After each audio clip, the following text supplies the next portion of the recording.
आदिवासी कोण? आदिवासी कोण तर आदिवासी तो जो प्राण्यांच्या अंगांचे आभूषण घालतो.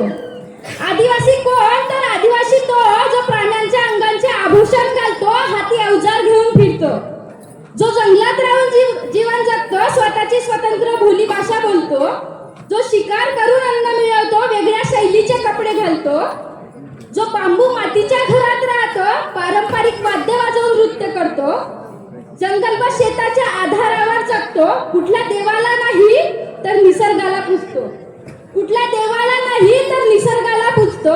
परंतु प्रश्न असा की आदिवासीची ओळख आपण एवढ्यातच का गुंतवून ठेवतो?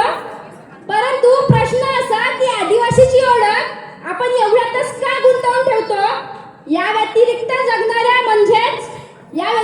जगणाऱ्या म्हणजे सुटाबुटात वावरणाऱ्या, सिमेंटच्या घरात राहणाऱ्या, नोकरी करणाऱ्या, मोठ्या विद्यापीठात शिक्षण घेणाऱ्या आदिवासी व्यक्तीला बोललं जातं, अरे तू तर आदिवासी नाही वाटत. तेव्हा प्रश्न पडतो का आपल्याला वाटतं आदिवासी फक्त जंगलातच राहतो, का आपल्याला वाटतं आदिवासी जंगलातच राहतो?